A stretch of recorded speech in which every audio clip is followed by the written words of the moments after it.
দর্শক, রাজধানীর CNG filling স্টেশনগুলোর চিত্র জানাতে সরাসরি যুক্ত হচ্ছেন সহকর্মী আলভি রায়হান। আলভি, এখনকার পরিস্থিতি কেমন দেখছেন আর সরবরাহ নিয়ে কি বলছে পাম্প কর্তৃপক্ষ, জানাবেন।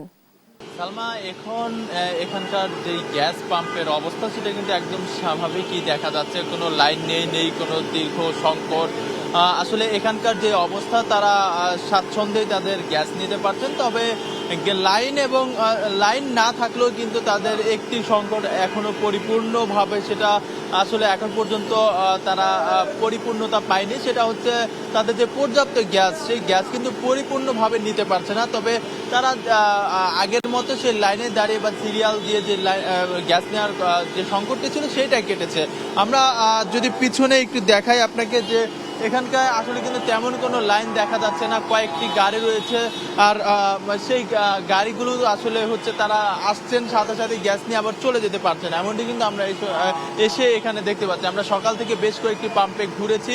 আমরা তাদের কাছ থেকে শুনেছি যে গতকাল রাত থেকে কিন্তু আসলে কিছুটা চাপ কমেছে এবং মহেশখালীতে গ্যাস পাম্পে সেখানে গ্যাস উৎপন্ন শুরু হওয়ার পর থেকে কিন্তু সংকট কিছুটা কমার মুখে, এমনটি কিন্তু আমরা দেখেছি। তবে এটাতে আসলে যারা গ্রাহক রয়েছেন, গাড়ি চালক রয়েছেন, তারা কিন্তু অনেকটা স্বস্তি পেয়েছেন এবং তাদের আশা এবং তারা পরবর্তীতে এরকমভাবে চলতে থাকলেও কিছুটা চলা যাচ্ছে। তবে তাদের আশা যে তারা 2-4 দিনের মধ্যেই আসলে এই সংকট থেকে পরিত্রাণ পাবে এবং সেই জিনিসটা কিন্তু পাম্প মালিকরাও যারা আছে, পাম্প কর্তৃপক্ষে, তারাও বলছেন যে এভাবে চলতে থাকলে আসলে তাদেরও তেমন কোনো সংকট পোহাতে হচ্ছে না। তবে একই গাড়ি বেশ কয়েকবার এখানে আসছে না এবং একই গাড়ি যখন গ্যাস নিচ্ছে, তাদের পর্যাপ্ত না নিতে পারলেও প্রত্যেকটি পাম্পে যেই তারা সাথে সাথে পাম্প নেয়ার ফলে কিন্তু তারা আসলে সেই সংকটের সম্মুখীন হচ্ছে না।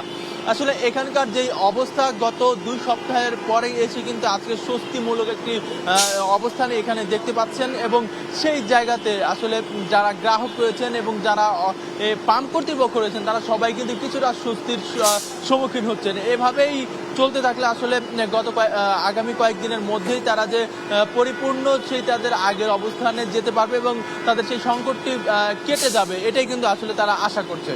এই ছিল আমার কাছে গ্যাসের সংকট নিয়ে সর্বশেষ তথ্য।